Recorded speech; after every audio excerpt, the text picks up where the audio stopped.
everybody. It's Nathaniel Avila, reporting from Greater Orlando, and I'm here with my wonderful cousin Jessica Vega, reporting from San Antonio. And today we are joined with a new person today, and she is going to be joining us on this podcast, which is great. So everybody give a good welcome to V. Kyle Tyson, reporting from Kansas City. Yay! Hello. She's a new member here on the podcast, so we're very happy to have her. Is that right, Jessica? Yes. Are you excited to be here? What did you say? Are you excited to be here? V? Yes, I am. All right. How it goes. V. Okay. So, what is this podcast? What do we talk about? Well, this is a true crime podcast. That's what that is. So, this episode, we're going to be talking about missing people. Yeah, missing disappearances. Ooh. Yes. So, what happened? Nobody knows. It's a lot more removed than what last week's was, which was murdered children. So this one's a bit more lighthearted. Yeah, we started really, really big. Dark. Yeah. That was really dark. So today we're going to be talking about disappearances. Who would like to go first? V, would you like to go first? Since you're the new person. I don't know how this goes. I don't know what I'm doing. Okay.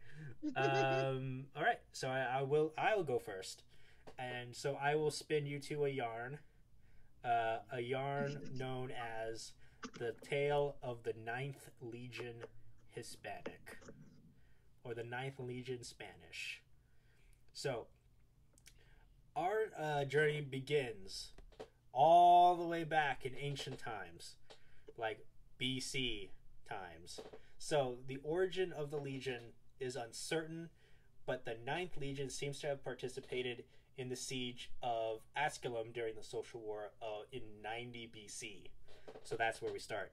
So when Julius Caesar became governor of Cisalpine Gaul in 58 BC, he inherited 4 legions, numbered the 7th, the 8th, the 9th, and the 10th, that were already based there. Now, the 9th may have been quartered in Aquileia to guard against attack from the Illyrians.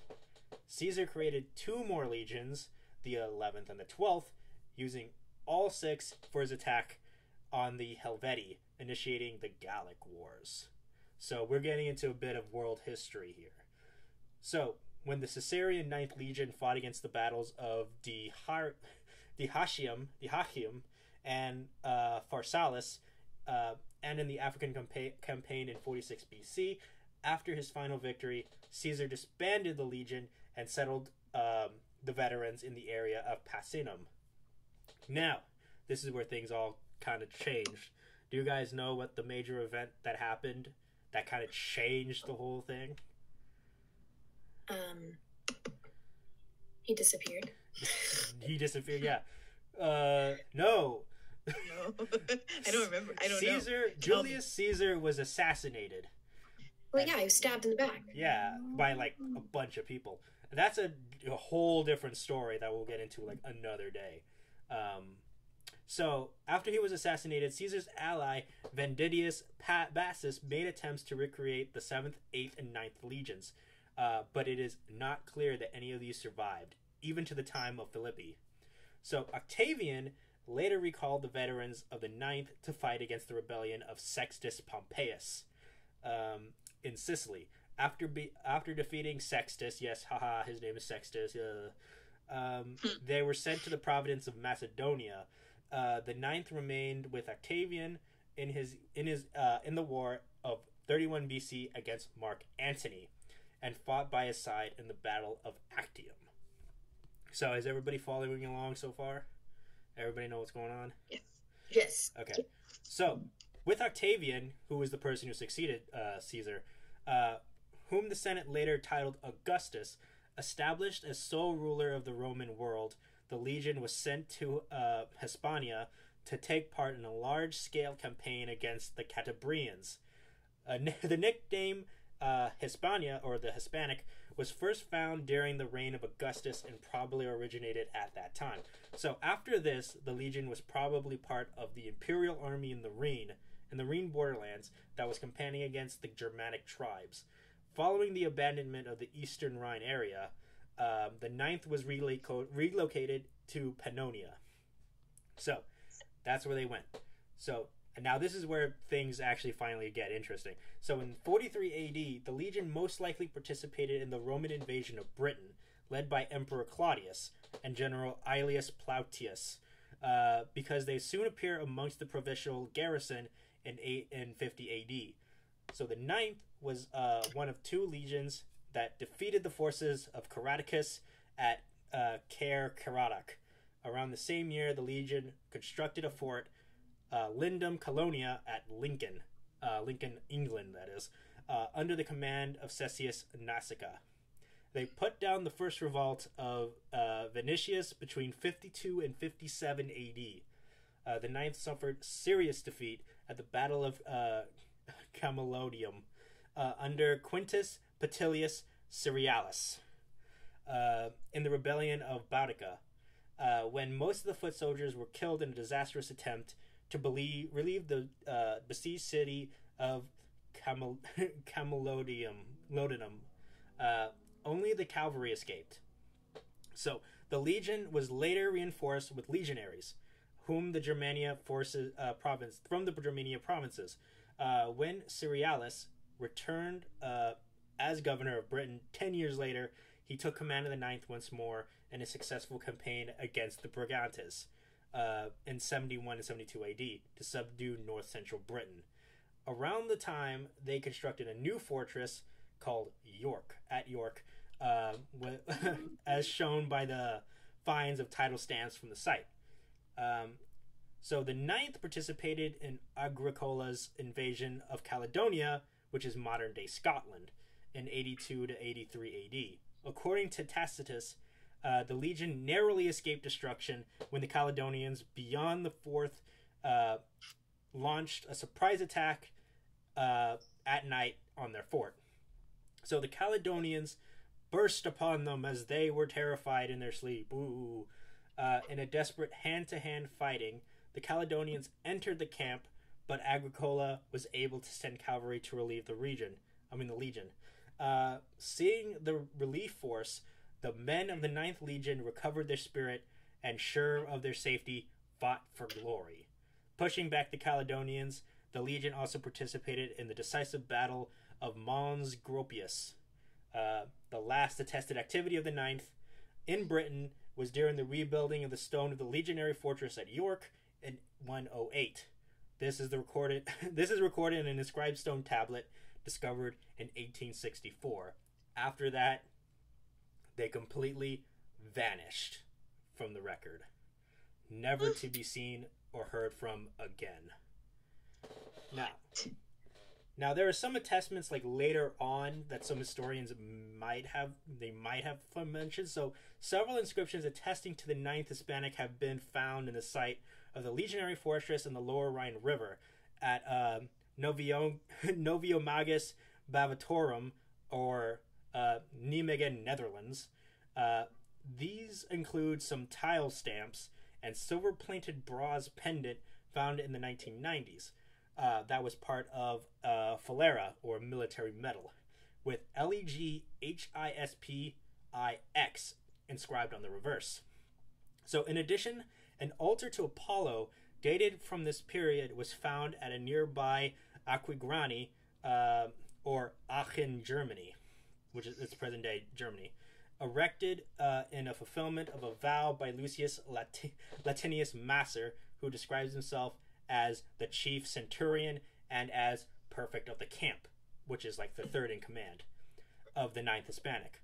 So the agricultural evidence thus appears to indicate that the elements of the 9th Hispanic were present in the Noviomagus sometime after 104, when the previous incumbent legion, the 10th Gemina, was transferred to Danube. So, and the 9th was probably replaced by a detachment of the legion of the 30th Ulpia Vectrix, not long after the 120 AD. Less clear is whether that the whole Ninth Legion was at the Netherlands or simply a detachment. So the evidence for the presence of the senior officers such as Masser convinced several scholars that the Ninth Legion as a whole was based there between 121 and 130. It may have been both. First a detachment, later followed by the rest of the Legion. A British detachment is also attested at the Netherlands in this period. However, it is unclear whether this detachment was drawn from the 9th Hispanic alone or from a mix of various British-based units. So, and it has also been suggested that the 6th Legion Hispanic attested to a small number of inscriptions dated to the 1st and 2nd centuries and one from the 3rd, was in reality the 9th Hispanic, probably misspelled by stonemasons. However, not a lot of people believe or support this idea.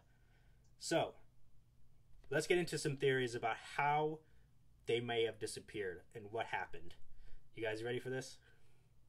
Okay. Yeah. So, the Nijmegen finds dating to 120, where in 2015 the latest records of the 9th Legion found. The 9th was apparently no longer in existence after 197. 2 lists of the Legion survive from this era, one inscribed in a column found in Rome, and the other a list of legions in existence, quote-unquote, today, provided by the contemporary Greco-Roman historian Dio Cassius, which was written between 210 and 232. Both of these lists date from after 197, as both include the 3 Parthic legions founded by Septimius. So why are you laughing? You keep burping. I am burping. I'm sorry. Lay off the Coke Zero. Sorry. Yeah, as V just saw me chug down an entire can, right, V? Oh, Lord. So, oh, gosh. My glass is worse. I thought I might have better. I'm trying to tell you about the theories about this disappeared legion. Okay. Then you're all mid-sentence. Okay, so anyway, Septimus Severus that year. Okay, both provide lists of an identical list of 33 legions. Neither includes the 9th Hispanic. It thus appears that the 9th Hispanic disappeared sometime between the period of 120 and 197.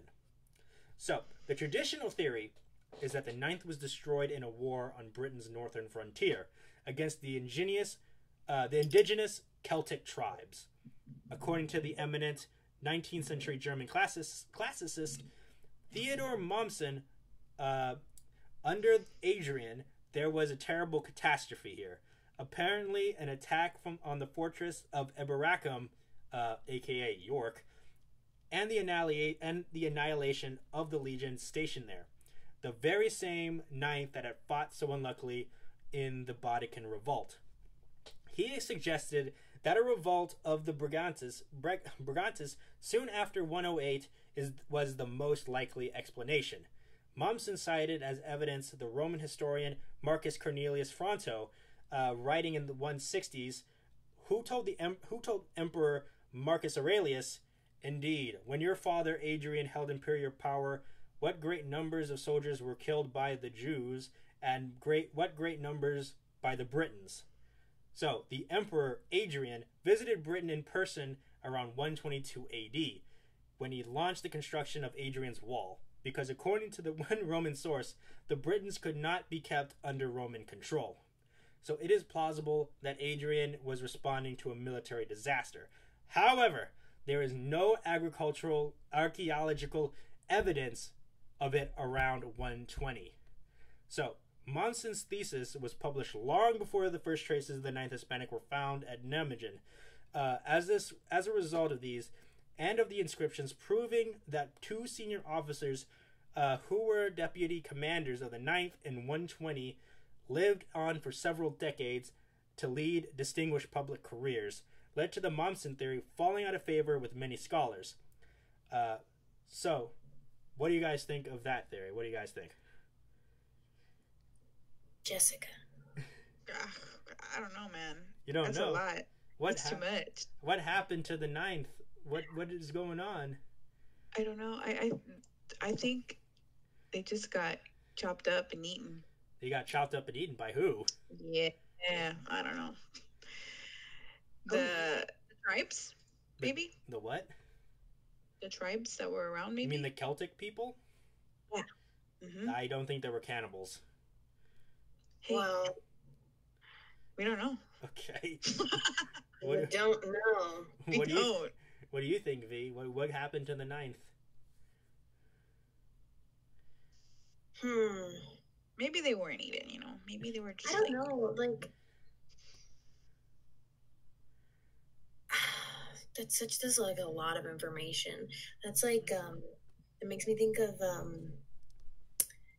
like the Topeka, or, what is it called? Hold on. It's like, they did like a whole episode, or like a whole season on the disappearing tribe. Like, oh my gosh, I cannot remember. Are you thinking about Roanoke? Are you thinking about Roanoke? Roanoke. Yes. Yeah. They weren't a tribe; they were a colony. But yeah, that is a big one. But still. Yeah. So yeah, it is similar to that, which is kind of funny because I was going to cover that as well, but I decided to do this one. So I'm going to tell you some possible explanations of what might happen to the ninth. And what might have happened. Yeah. So, the first one, the Second Jewish Revolt against the Romans in Judea that broke out in 132. It was reported that the Romans suffered heavy casualties in this war, whose start date fits nearly with the estimated time of the ninth Hispanic's departure from Nijmegen. In this scenario, the ninth may have been dispatched to Judea to reinforce the locally based legions, but was heavily defeated by Jewish forces and the remnants of the unit disbanded. However, another legion, the 12th Deatoriana, normally based in Egypt, is actually documented in Judea at this time, and its surviving datable records also cease at 120. It is possible that both legions were destroyed by the Jews, but if so, this would rate the worst Roman military disaster since the Battle of Taoborg Forest in 9 AD, when 3 legions were lost. So, there's that idea. Oh, there's the cat. The cat wants to be part of it. And she's now part of the podcast. So, the second one is the Marcus Aurelius Parthian War against King Vologases IV. According to Greco-Roman historian Cassius Dio, a Parthian army led by the general Chosroes surrounded and annihilated an unspecified Roman legion in Armenia. This led to the suicide of its commander, the governor of Cappadocia, Marcus Sedatius Severianus. At this time, there were 2 legions permanently stationed at Cappadocia: the 12th Fulminata and the 15th Apollinaris. Both these units were attested as operational well beyond 200 AD, so most could have been neither could have been the legion destroyed by the Parthians. The theory that the ninth was the lost legion was a drawback, that there is a complete lack of evidence that the ninth was present in the east in the period of 130 to 160. Some scholars argue that the legion referred to by Dio was the 12th Deatoriana, but if so, the latter could not have been annihilated by the Jews 30 years later. So now we're saying like there's some discrepancies in history amongst the historians. So several scholars continue to argue that the destruction in Britain is the most likely scenario for the ninth's disappearance. So Russell argues that by far the most plausible answer to the question, what happened to the ninth, is that they fought and died in Britain, disappearing in the late 110s or early 120s when the provenance was in disarray. Such scholars criticize the assumptions of those who extrapolate the inscription evidence, arguing that it is easy to confuse evidence about different persons with the same name. So it is highly unlikely that if the Legion continued in existence up to the Armenian War of 161, no records at all later than 120 would be known. Lawrence Kepi says that no inscriptions according to the building activities of the Legion or the lives and careers of its members have come from the East, suggesting that if the Legion did leave in Britain, it ceased to exist very soon afterwards. Russell argues that there is no evidence that the Ninth were ever taken out of Britain. He has claimed that the tile stamps found in Nijmegen cannot be dated to the period after 120, but all seem to date to the 80s AD, when detachments of the Ninth were indeed on the Rhine fighting Germanic tribes. Kepi also says that the tiles cannot be securely dated, but suggests that they date from 105, during the temporary absence of the Legion from Britain. However, Kepi does not support this theory that the Legion met its end in Britain. He suggests that the Legion may have withdrawn from York around 115 to take part in the war in Parthia. At the end of the Trajan's reign, Kepi suggests that it was the Legion's absence elsewhere that encouraged the native uprising, obliging Adrian to send the Sixth League victress to Britain. Another story suggests that the 4,000 men of the Legion passed through the area, which is present-day Scotland, is now the town of Dunblane, and disappeared. The Caledonians claimed no victory, and there is no record of any battle. There is no dispatches received from the Legion, and relief columns that later ventured into the area found no traces. Information obtained from captured local tribespeople indicated that no one anywhere had seen anything of the Ninth Legion after Dunblane. In conclusion, the fate of the Ninth remains subject of vigorous debate among scholars, and as Shepard Fairey noted in 1967, further evidence is needed before more can be said, thus ending the story of the Ninth Legion Hispanic. So, what do you guys think? That's crazy. Yeah. So what do you guys think happened? Very crazy. I kind of think the second one is more likely. Yeah. All right. What was the second one again? That they all got killed in battle. That they all just got killed in battle? Yeah. You think so too, V? Yeah. That seems logical. Okay. Mm-hmm. Well, also there's like a bunch of like stuff in popular culture about the Ninth, starting in 1954 with Rosemary Sutcliffe's historical novel *The Eagle of the Ninth*, where a young Roman officer, Marcus Flavius Aquila, is trying to recover the eagle standard of his father's legion beyond Adrian's Wall. Then, a home service radio dramatization of *The Eagle of the Ninth* was broadcast on Children's Hour in about 1956. In Alan Gardner's 1973 novel *Red Shift*, one narrative involves a group of Roman soldiers who are survivors of the Legion's destructions, trying to survive in hostile 2nd century Cheshire. And in Edward Wagner's 1976 fantasy novel *Legion from the Shadows*, the survivors of the Ninth flee underground, where they interbreed with the worms of the earth. Ooh. Wow. Pretty cool, right? That is an interesting take on that. Yeah. And then a BBC television serial was made of the Eagle of the Ninth novel in 1977. And in 1979 historical novel *Legions of the Mist* by Amanda Cockerell recounts the destruction of the Ninth Hispanic by an attack by combined tribes in Scotland, which is like what you guys think actually happened. Okay. Mm-hmm. So, in David Gemmell's *The Stones of Power*, a historical fantasy series, the Ninth have been trapped in limbo and were released by the protagonist to help in battles. Ooh. So, in Will Murray's 1993 Doc Savage novel, *The Forgotten Realm*, the Ninth Hispanic founded a city called Novum Iberacum, or New York, in the African Congo, surviving until at least the 1930s. So, and then a full-cast radio dramatization of *The Eagle of the Ninth* was broadcast in BBC4 in 1994. In Marion Zimmer Bradley's *Lady of Avalon* historical fantasy novel, the Ninth is destroyed in a battle with native Britons, from which the hero Gawain escapes to return to Avalon. So, in Susanna Kearsley's 1997 novel, The Shadowy Horses, an archaeologist believes he's found the remains of the fort that housed the Ninth Legion in remote Eyemouth, Scotland. Let me see. In the 2006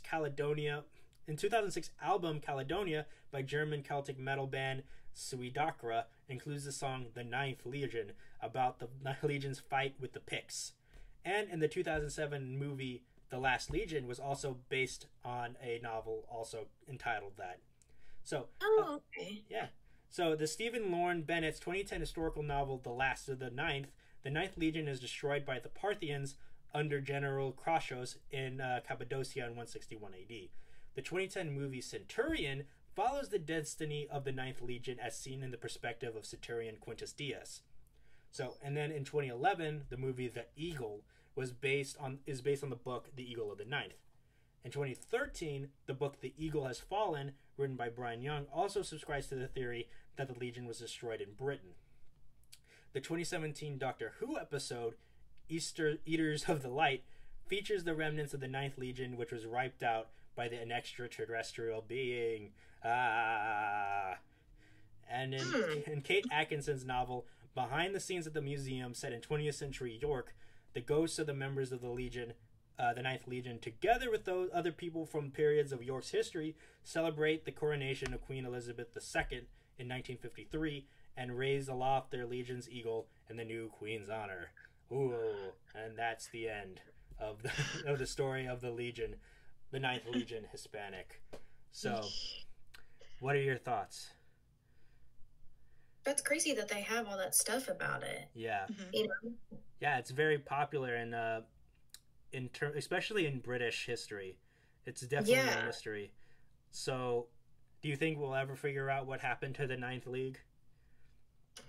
I definitely think the second theory that you said is probably the best, most, I don't know, plausible? Yeah. Okay. Do you agree, Jessica? Yeah. I do. Okay. I do, yeah.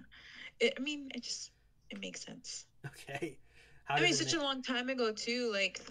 How are they supposed to document any of this stuff? I don't know. It was a really long time ago. Yeah. Yeah. So, how do you think it makes sense? That's what was going on back then. What was all the wars and yeah. Okay. So, moving on. V, do you want to do the next one? Sure. All right. Do you feel confident enough to do it? Now that you've seen the master at work? Yeah, I'm just pulling up my notes here. Okay. So what is your case? So I'm going to be talking about the disappearance of Madeline McCain. Ooh. Yes. So let me pull up my notes here. All right. So what is it about? What happened? So according to BBC News, which is where I got my documentation and all of my information here, they recently posted about her in June 2020. So this was a more recent posting, but she went missing when she was 3 years old from a Portuguese holiday about 13 years ago. So she was on vacation with her family in 2007. The latest development that they think is a German sex offender is who kidnapped her, possibly. So on May 3rd, Madeline went missing. I believe it was, May 3rd. So her parents go for dinner with a group of friends at a restaurant in a complex. Madeline and her younger brother and sister, they're twins, stay in the apartment 100 yards away. The adults have devised this kind of system where they go and check on all the kids during the night. So Madeline's parents were also at this dinner, and they would go back to these little pergola that they were staying at. It's like an ocean club where they were. And they just had this thing where they would go and check on the kids and then come back, check on the kids and come back, every 20 minutes. So, they're good. What can happen in 20 minutes? So they devised this system to check on all their children during the evening. When it's the turn of Kate McCann, Madeline's mom, she discovers that her daughter, Madeline, is missing. So the police are called. Staff and guests at the complex search for her for hours and hours and hours. Border police and airport staff are put on alert, and hundreds of volunteers join in to find Madeline. So there's a map you can look at if you go to the BBC website and type in Madeline McCann, and it shows a little bit, kind of where they are in Portugal, and they're at Para de Luz, I believe that's how you say it. And it kind of shows you where the McCann's apartment is, and the bars and the complex entrance, all things like that. So anyways, it's close in distance. They can walk back and forth from, the bar to the kids, where the kids are sleeping. So on May 12th, the McCanns state that, quote, they cannot describe the anguish and despair that they are feeling. The Portuguese police believe that Madeline was abducted but is still alive in Portugal. And that was their thought on May 12th. On May 26th, the police issue a description of a man seen on the night of Madeline's disappearance, possibly carrying a child. So search took place around the areas of Para de Luz in the Algarve, so in Portugal. In June, a Portuguese police chief admits that vital forensic clues may have been destroyed, as the scene was not properly protected, and it wasn't blocked off soon enough, I guess. So things were changed at the crime of the scene, or the scene of the crime of the scene. You know what I mean? So in July, British police send out dogs and investigations, and kind of starts trying to put together of what happened that night at the McCann's apartment and whatnot. So in August, we're at 100 days since Madeline has been gone and disappeared. Investigating officers publicly acknowledge that she may not be found alive, right? So there's a saying that's kids only stay, usually are alive for 48 hours, or you know what I'm talking about. And then after that, it's a missing persons, and then it goes into all those kind of details. On September 6th, the Portuguese police interview Kate McCann as a witness. And then September 7th, detective makes the couples meet later in the day, and the McCanns return to the UK. So prosecutors later say that there is no new evidence to justify re-questioning them. So they can't, they've ruled out the parents, they've ruled out the parents of the other children as well. Gary McCann releases a video in November saying he believes his family was watched by a predator in the days before his daughter's appearance. In 2008, on January 20th, the McCanns released sketches of a suspected man by a British holiday maker. So, and they called him, quote unquote, a creepy man who was seen at the resort. I'm like, okay, well, yeah, probably. It was a creepy man. Yeah.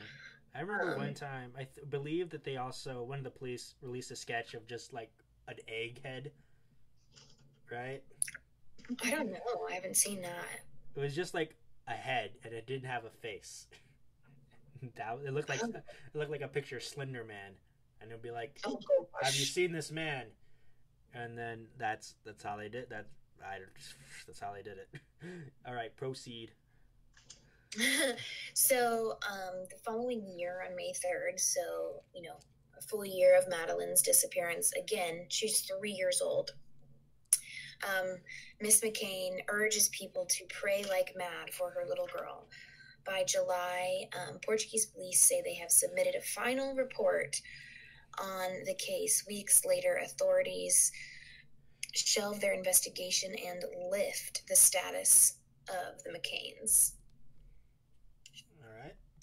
So So between 2009 and 2010, on November 3rd, new images of how Madeline might look are now released. So March 2010, the McCains criticized the release of previously unseen Portuguese police files detailing possible sightings of Madeline to British newspapers.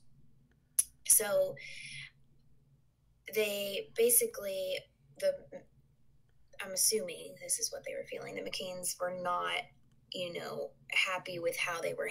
The case of their daughter had been mistreated, I guess you could say. Right.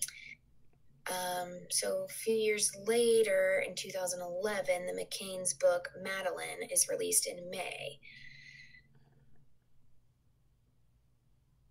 The Prime Minister, David Cameron, asked the Metropolitan Police to help investigate a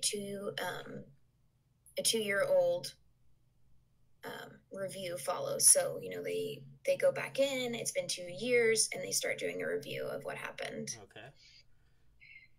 A computer-generated image of what Madeline might look like at age 9 is then released again a day before the Portuguese authorities say that they are not reopening their case. In 2013, in May, UK detectives reviewing the case say they have identified a number of persons of interest. So after, it's basically a cold case for 2 years, they have it closed, they haven't done anything, they reopen it. The UK detectives do, I should say. Okay. So in July, Scotland Yard announces it has quote-unquote new evidence and a new witness, and they open a formal investigation. A BBC Crime Watch appeal features e-fit images of a man seen carrying a blonde-haired child, 3 or 4, in Para de Luz, which is where they were vacationing, about the time Madeline went missing. So this photo surfaces, right, of this man. So that's the Portuguese police reopened their investigation to run alongside Scotland Yard's new investigation and, quote, new lines of inquiry. In 2014, British detectives fly to Portugal amid claims they are planning to make arrests. In June, searches in Para de Luz are carried out, including an area of scrubland situated southwest of the Ocean Club complex. It yields nothing of interest. A month later, 4 suspects are quizzed by the police, but no new evidence emerges. So essentially at this time, it seems like she has just vanished. There was a strange man that one of the family friends saw near their apartment that night carrying what seemed to be a small child. Why that person didn't stop that man or call the police at that moment baffles me. Anyways, the document goes on to say in between 2015 and 2019, the British government discloses that they're closing the case again. So it's, back to a cold case, I guess you could say. Is that it? It's just closed again? No, so the article that I'm reading is the latest from June 2020, and that's what I'm going to go off of right now. Okay. So the latest updates in her case came very recently, obviously June 2020. In June 2020, police reveal that 43-year-old German prisoner named by German media as Christian B has been identified as a suspect. The McCains thank police, saying, "All we ever wanted is to find her, uncover the truth, and bring those responsible to justice.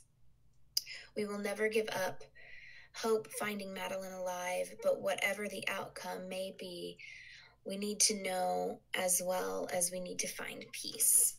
German investigators have classified it as a murder inquiry and say they are assuming that Madeline is dead. the UK's Metropolitan Police say it has received more than 270 calls and emails since the new appeal and information was launched on Wednesday. So that was Wednesday, June 4th, I believe, 2020.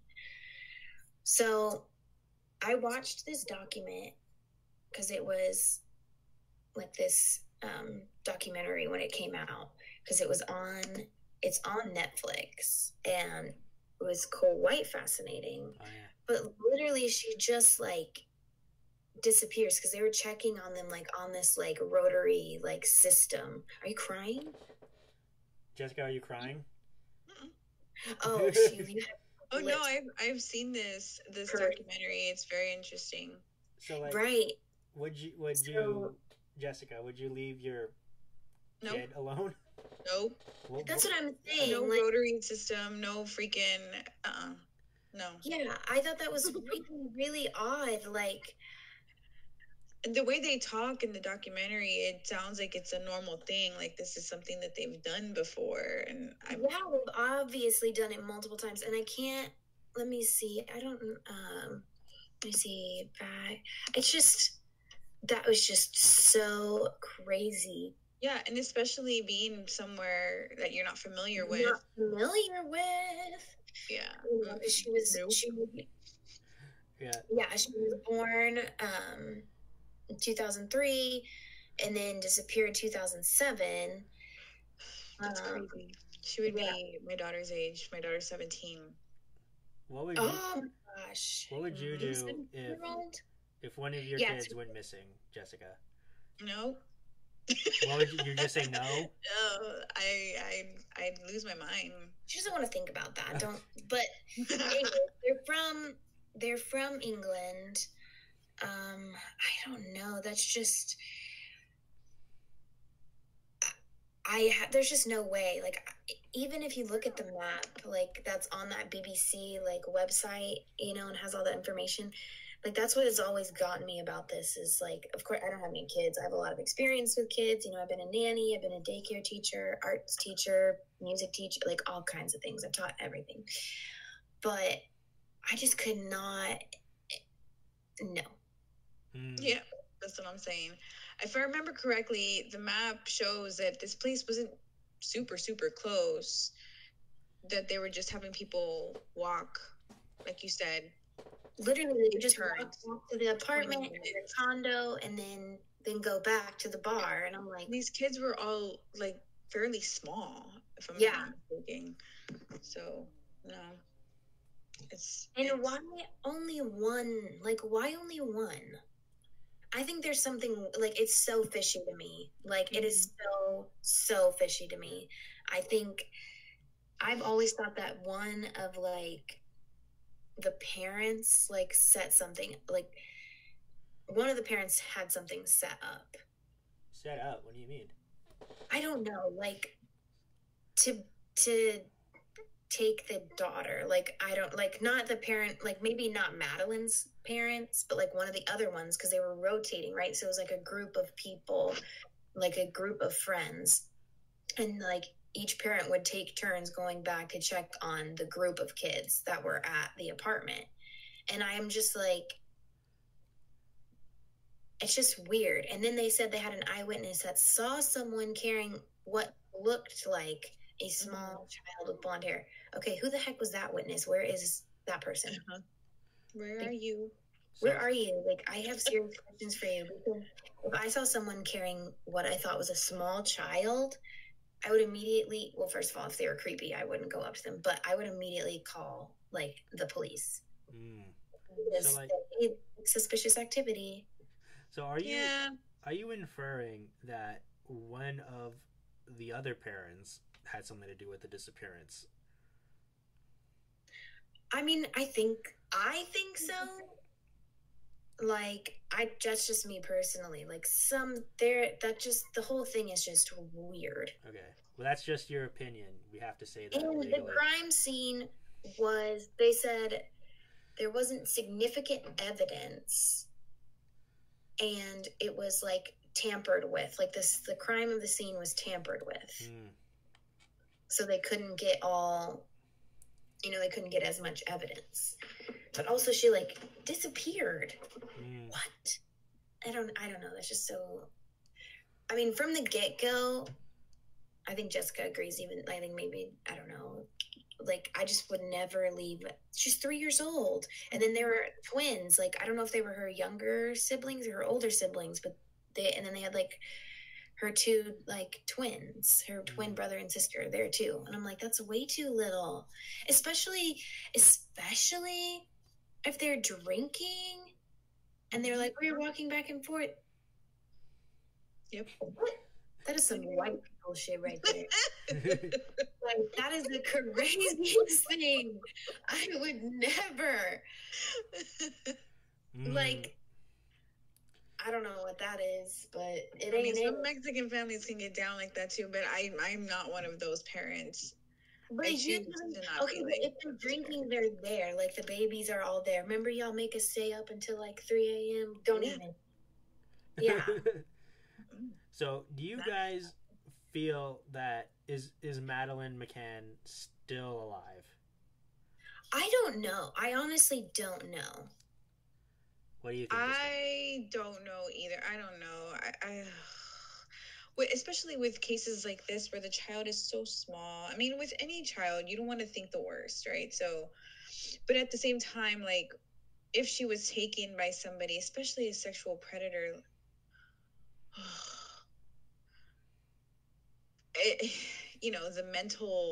the mental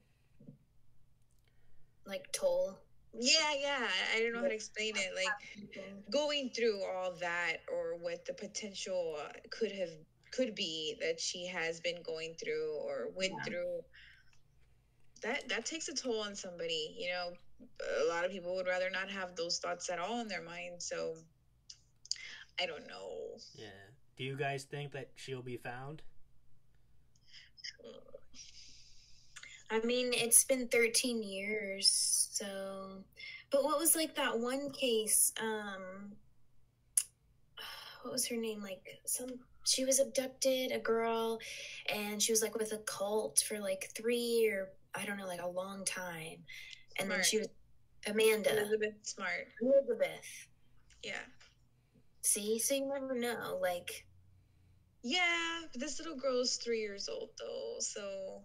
She can't really defend herself. She barely remembers her parents, Yeah, barely remember. That's another thing. I'm like, if she was abducted, what if she was like abducted and sold, and sold to like a family, and they're like, your name's that? Like, what if this girl is like still out there, but she thinks she's like, she's not Madeleine McCann, she's Jane Doe, Yeah.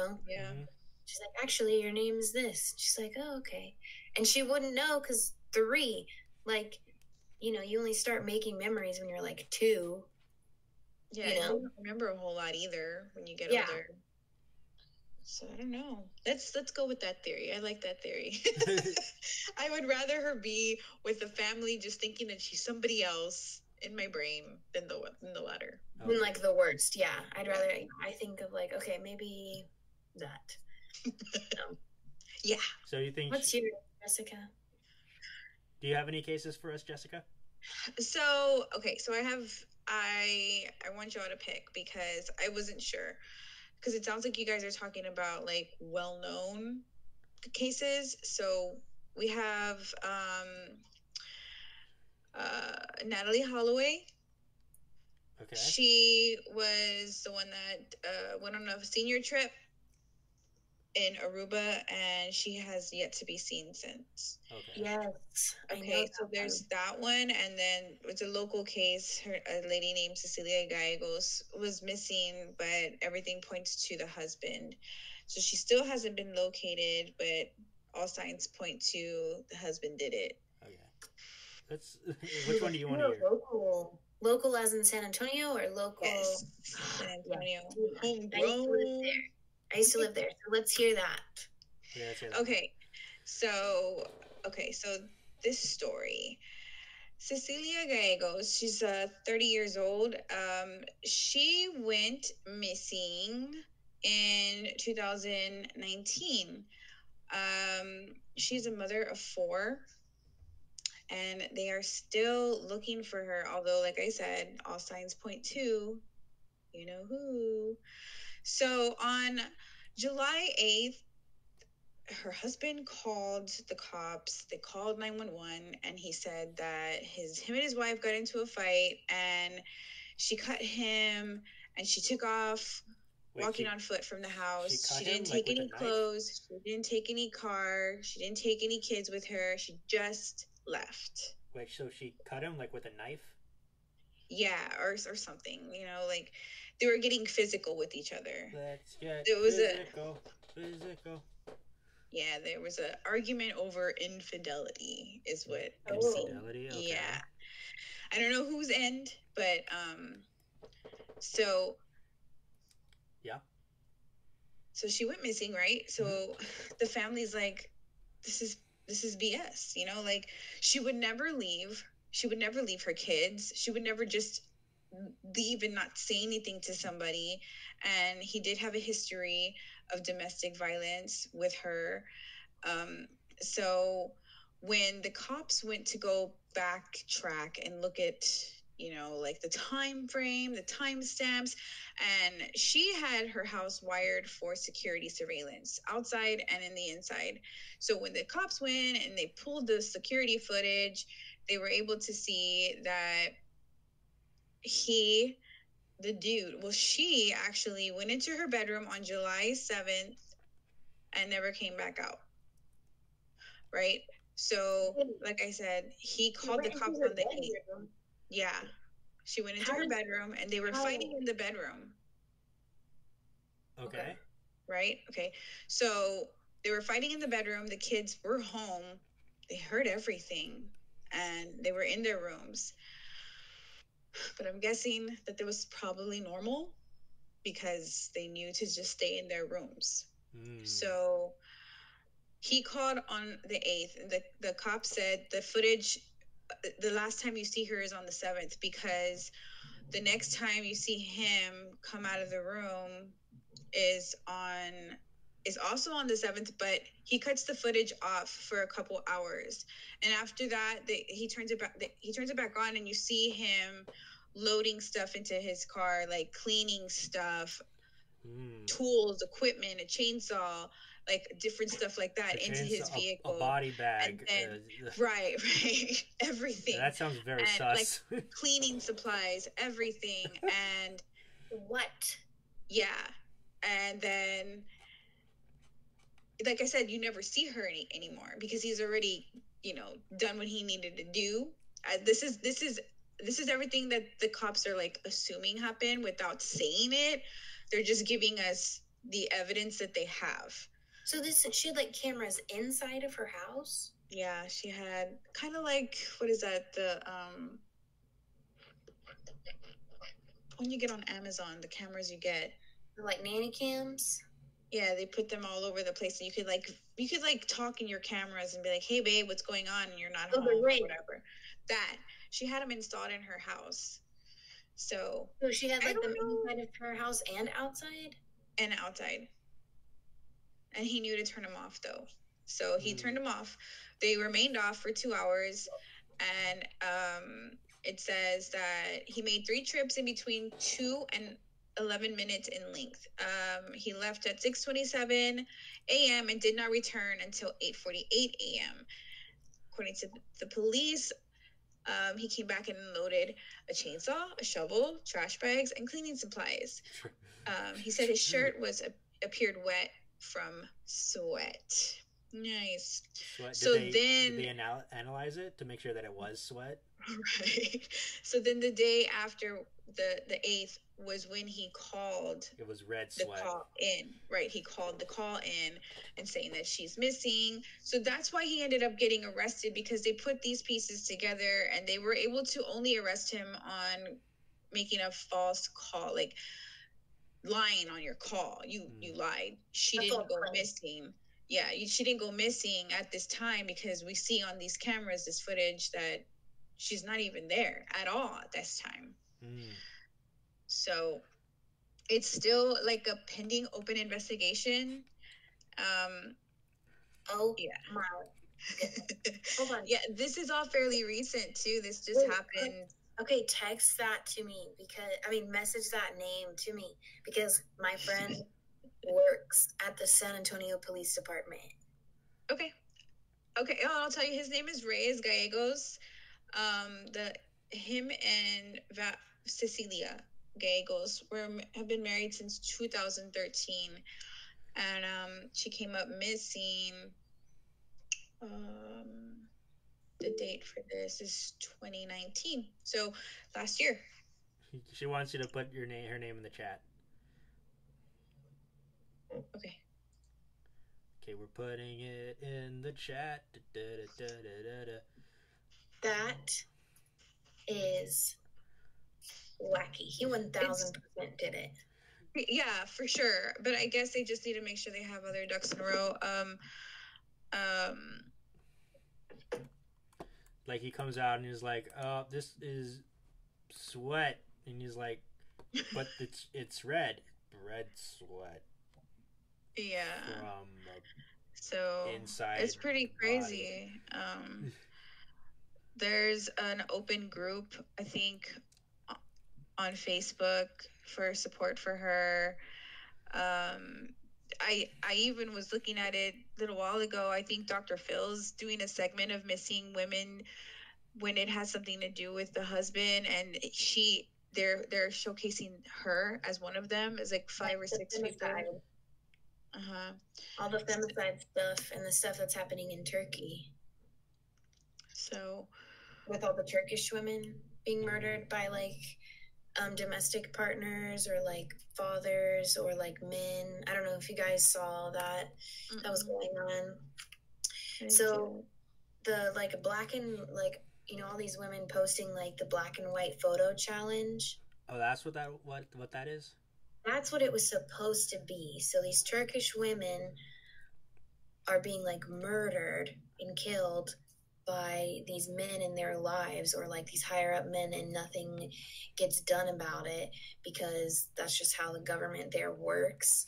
And so like the men will kill these women and it will just get kind of blown off as domestic like disturbance or domestic like whatever, and they'll basically get a slap on the wrist and that's it, or nothing like at all. And so it's like this mass femicide is happening in Turkey. And so in Turkey they posted like black and white photos of these women that had gone missing. Let me see. Hold on. That had gone missing and nothing was being done about their disappearances. And then when it wasn't, you know, when they found out, you know, not all of them, let's see.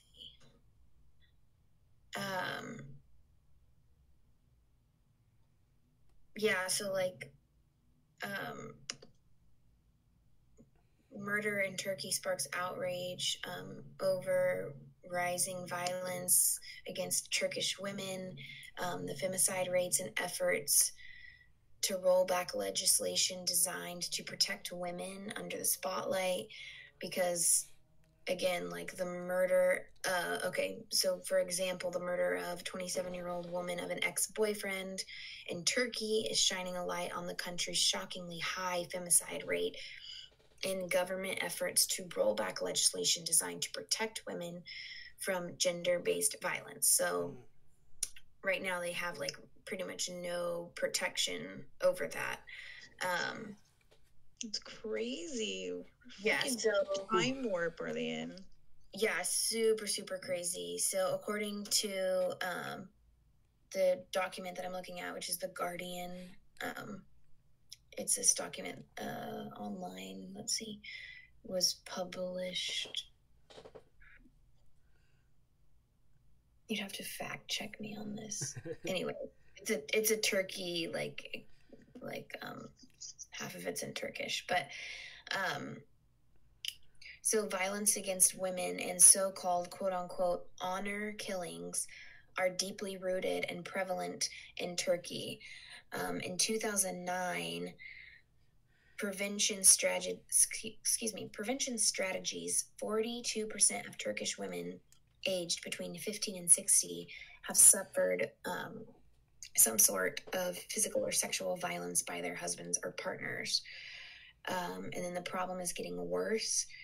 In 2019, 474 women were murdered, mostly by partners, relatives, and husbands of highest rate. And this is the highest rate in decades. So it has increased. That's a lot. That's insane. That's what the femicide, that's what that was about. Anyways, to go back to what we were talking about, men being murdered men murdering women. Yeah, their wives or significant others. Yes. So, do you guys think that this guy did it? There's no doubt in anybody's mind. No. He had just gotten arrested a couple days, or I don't know if this is the same month. He had just gotten arrested sometime in the same month for punching some other guy. I don't know what happened, but this guy clearly has issues. It sounds to me that this isn't so much like a disappearance. It sounds like she got murdered and we just haven't found her body yet. Yeah, it's just like that Natalie Holloway that we didn't talk about. Yeah. I mean, most people have heard of her story. The guy Vandersloot, he says that he sold her, but then everything about that guy points to he killed her, because I think he actually got arrested for murder for somebody else in Aruba as well. Was she another girl? Was she the girl with the Tasmanian devil tattoo? She was a blonde girl. I don't know. I don't know if I'm thinking of the right person. Because that also dealt with like a disappearance on a tropical island. So. But yeah, that's my story, and it's pretty crazy. Yeah, and all signs point to her husband. The husband did it. It's always the husband. This case, yeah. Dude, the murder of... Hold on, let me look at this. Because I don't know if you guys watched the Unsolved Mysteries on Netflix, but it's a great show. Did it. Hold on, let me look it up. I'm pulling it up right now because...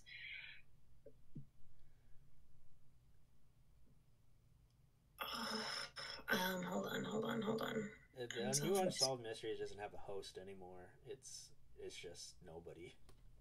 I thought that it was gonna be like, oh, that sucks, but it wasn't that bad. It really wasn't that bad without a host. Okay. It would be cool if they had somebody similar, like Jordan Peele coming in. Be like, no. I'm Jordan Peele. So it was like literally that second case of Patrice Enders, like she literally vanishes in a 13-minute window of time. She disappears. And the man that she is married to, like they have all these issues, right? Like blah, blah, blah, blah, blah. And she has this son. I swear his name was Pistol. Pistol? Story. Do you remember this episode? I've seen it, but I don't remember a lot of it. He definitely did it. Because listen to this, like the day she goes missing, he kicks the son out of the house. The day his mom goes missing. Oh, I remember that now. That guy was a piece of garbage. Doesn't let him get any of his stuff. Meanwhile, the son is 16 years old. Why did he do that? Son of Patrice. And Patrice is the woman who had gone missing in 13 minutes from her salon.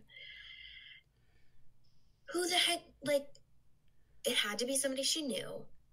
Mm-hmm. And the store, like, nothing was stolen from the store.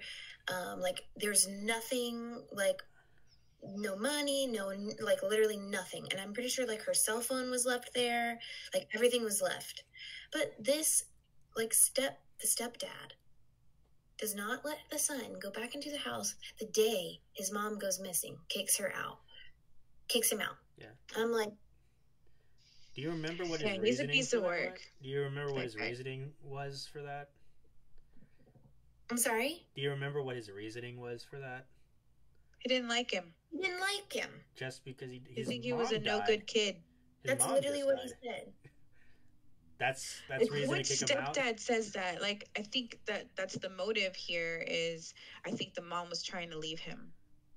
I think so too, because like there is, and he says no, it wasn't. I would never like. And not to mention that his biggest flex in his interview is that he was a criminal justice major. He's like, and I'm like, okay, you're just incriminating yourself further. Like, how does that make you not the murderer to know how a murderer works? I know a murderer, and it's not me. Mm-hmm. But you literally just told us that you studied it. So it was just weird. And then the fact that he sleeps with her ashes. He's like, oh, yes. The way he's kind of like got and all he like will not give it to his inside when she opened him. He was just like.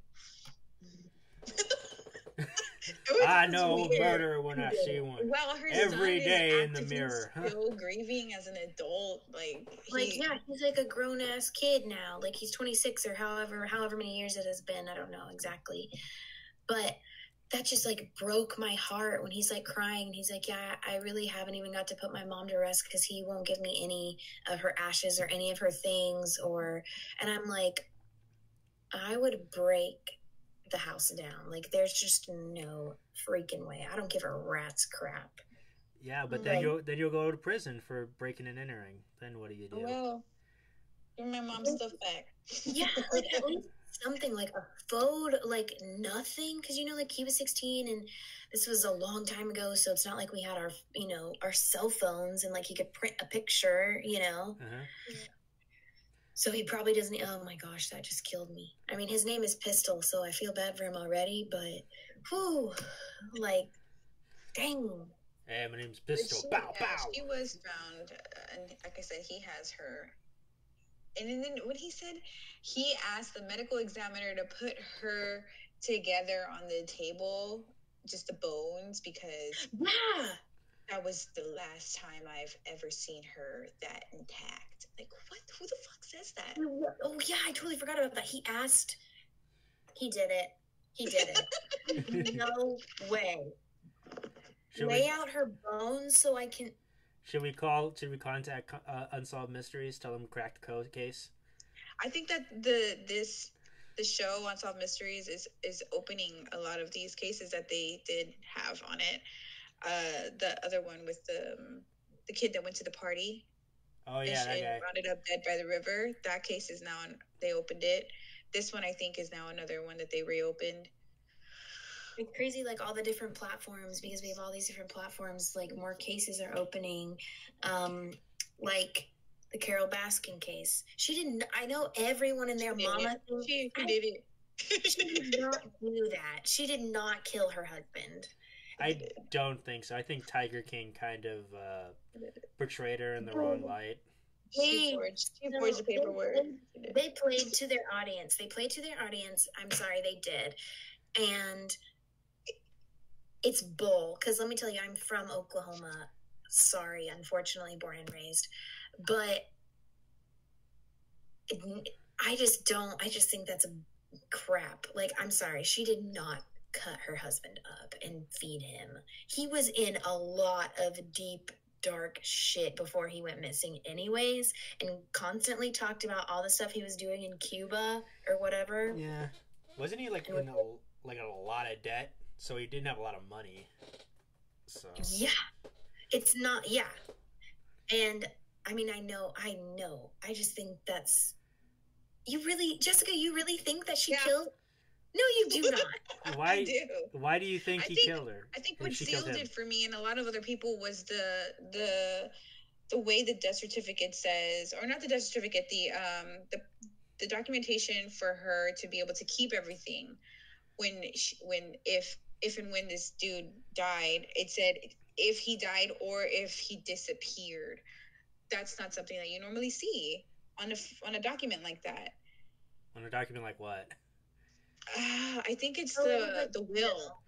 Oh, he might have been covering his bases because he was like dealing with a lot of bad people. See, I didn't hear about that. Yeah, well, because like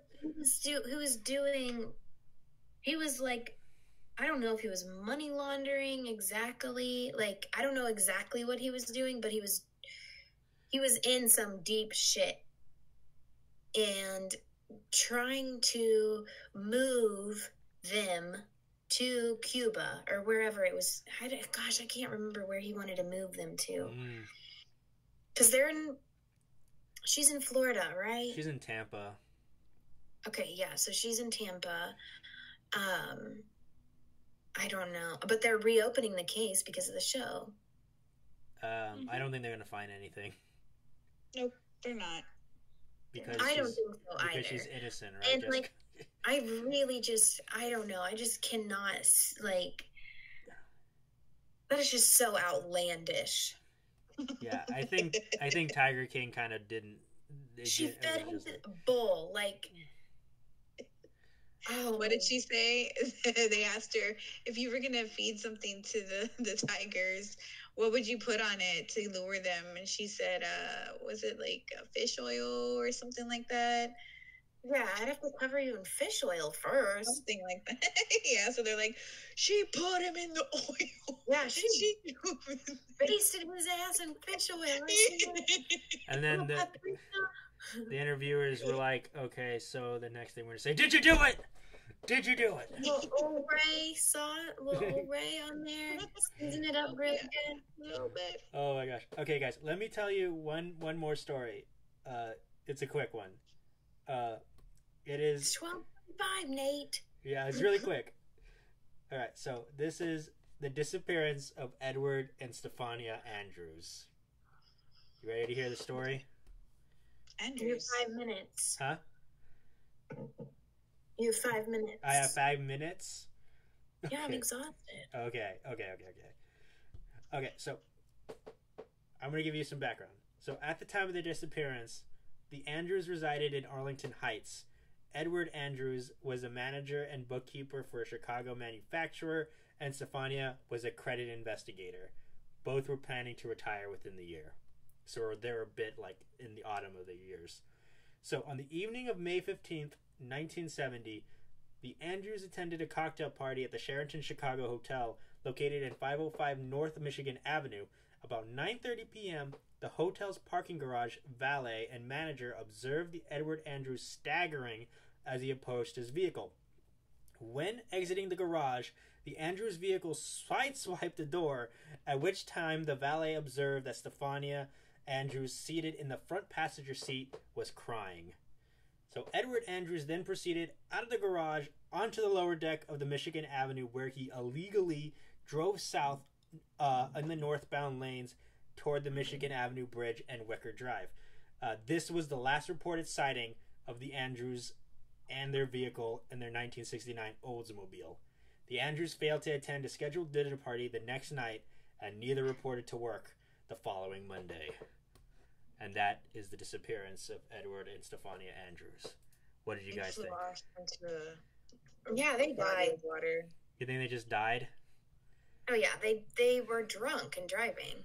Okay. Flew into a lake or a river or something, and they'll be found in 50 years. This happened in 1970, by the way. Okay, so we still have time, 70, 80, 90. It was 50 years. We're creeping on 60 50. Years. We're creeping on 50. So, yeah. And it's weird, like, case stuff like that. They'll be looking for something else, and then, oh my God, there's a car down here. Yes, exactly. Like, that always happens. They're like, we weren't even looking for this, and then they find, like, something crazy like that. That has happened before, yeah. So, yeah. like, So they have searched the lake a couple times, but they have not found anything. So, do you guys think they're going to be found? Yeah. Or they just disappeared. Like, they wanted to disappear, and they disappeared. I mean, they could have, yeah. I know that disappearing, like, people, like, who want to disappear, that is a very common thing, like a couple 100 years ago, back when, like, before everything was surveyed and everything. People would just... people would just, like, get up and move across the state and not tell anybody, and then people, they would just not report it, be like, he disappeared, I guess he just doesn't want to be found, and then they would just let them be. Yeah, they would go by a different name. Yeah. And so you think that's what happened here? They just up and left? I mean, it could be one of the two things. They could have, I mean, they were drunk and driving, so that does lead me to believe they crashed somewhere. Yeah. In something, and have it yet to be, has yet to be discovered, and or they just decided they were ready to get the heck out of Dodge and start a new life. Yeah. Well, let me tell you, like, one couple things that happened, like, in 1971. So, additional searches of the Chicago River and ancient areas of Lake Michigan were carried out at the time of a sonar technician stated that he was 95% sure the car was not in the area. In 1973, an Arlington Heights detective speculated that the barge might have been crushed into the Andrews car, into the river bottom, or pushed it into the lake. In 1974, a tip led police to carry out underwater searches in the harbor near Navy Pier, but no evidence was found. In 1975, a psychic became involved with the case and stated that the couple had been murdered in the Chicago South Side. And in 1976, another psychic claimed that the Andrews were murdered and their bodies and their car were submerged in a lake. The couple was declared legally dead in 1978. So people are probably saying they were murdered, like they were murdered along the way. By who? Who knows? Everyone. Well, the psychic says that they were murdered. They're never wrong. Psychics are never wrong. That's funny. I know, like, I went to one and he was like, what number? I was like, what number am I thinking? And I was like 7, and he was like, I that's what I thought too. And I was like, whoa. Shut up. Everybody's 7. I know. Mm-hmm. And he was like, pick a number between 1 and 3, and I was like, is it? And he was like, is it 2? And I was like, yes, it was. Wow. Oh my gosh. All right, so that's the episode today. That's our time. It's Betty bye time. Gotta go to sleep. Mm-hmm. So that we talked about disappearances, and that's what we said. And a lot of good cases today. I think we made a lot of headway. I think we cracked a couple of cases, cracked a couple eggs. And our medals will be in the mail, I expect. Yes. I'm kidding. But we did enjoy ourselves quite a bit. Isn't that right, ladies? Yeah. All right. We'll see you guys next week. All right. Bye.